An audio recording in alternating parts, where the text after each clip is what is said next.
people shouldn't have to appear always, stable and content, because people aren't always stable and content, and it makes it harder, and it makes us, as a majority, more unstable and more discontented, because we don't have the freedom to express all of these darker sides of our emotions, because we're supposed to keep everything very, friendly and polite and appropriate all the time. And I think that every emotion is appropriate whenever it arises. It's like me having fun up there, but it hasn't always been like that at all. I mean, God knows the microphone stand used to be, like my anchor, my crutch that I used to just never let go of, and the only time that the first time they took the mic off the stand at all was because once it fell off by accident, and I just had no choice because I didn't know how to put it back on. And then after that, I was like, okay, well, I'll give it a try. But I mean, I've been very shy on stage. It's taken a while for me to develop the kind of confidence and presence to be able to just let go and be uninhibited. It's just cool to be up there and, I don't know, at least be creative with,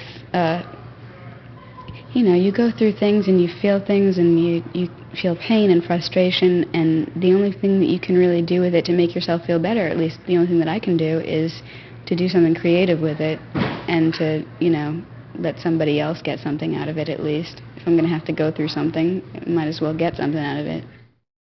When I came across Maya Angelou, she was just so visibly proud of herself and so strong and so evolved. And she speaks about her, the times where she has been humiliated or vulnerable or defeated.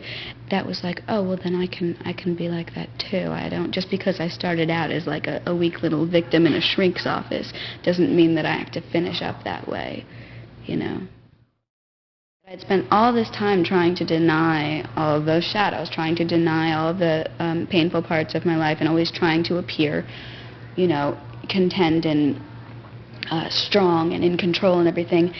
So I finally realized, well, you have to stop trying to avoid the lows, because the lows are part of the highs. And it's just, it's the whole thing where it's just, you have to accept every part of your life and every part of you in order to change it, It's true, no one's normal. There is no normal, otherwise we'd all be the same person. It's hard to say. It's like, I don't know, I was talking about that the other day with somebody, and they were like, yeah, well, I mean, but would you give up all of your kind of craziness to be normal, and would you give up all of this and all of this stuff? And, of course the answer is no, but then again, the only reason why all of this stuff is so important to me is because I am crazy. So maybe if I were normal, I wouldn't need to get up there on stage and have these public catharses, Andrew Slater. Well, he's my manager, and he's my producer, and he's probably my best friend, I think. I mean, I was just giving him the demo tape because I didn't know what the hell else to do with myself, and he made it seem like, I mean, I guess that's part of a manager's job, is to make you feel like you're the greatest thing ever, but at least I didn't know that then, so I believed it all, and it helped me. It helped me with some confidence, I mean, I am what I am, I can't say, like, oh yeah, I'm smarter than most 19-year-olds. I'm certainly not wise beyond my years.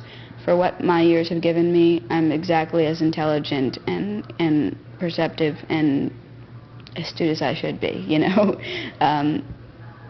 Some other people have had different 19 years where they haven't maybe been through so much or been as many places or felt as intensely about things. I make it also my, almost my religion to just not deny any part of myself, and to be completely as aware as I can be of myself. And I think that the more aware you are of yourself, the better you know yourself, and that's being mature. I mean, it doesn't have to do with how many years you've had, but how well you've understood those years and absorbed them and grown from them. Like when I'm going from one hotel to the next and I'm in a different place every night, a different bed in a different town, I start depending on just always setting my room up, no matter what it looks like, in the same way, like setting it up, like changing around furniture. Like, have me and Keith, my bass player, we both have, Keith has something that he calls the vibe kit, which he has like little special lights, and I have scarves and candles and stuff that you bring in your hotel room and stuff. And I like to go to the hotel gyms. That's basically like meditation for me.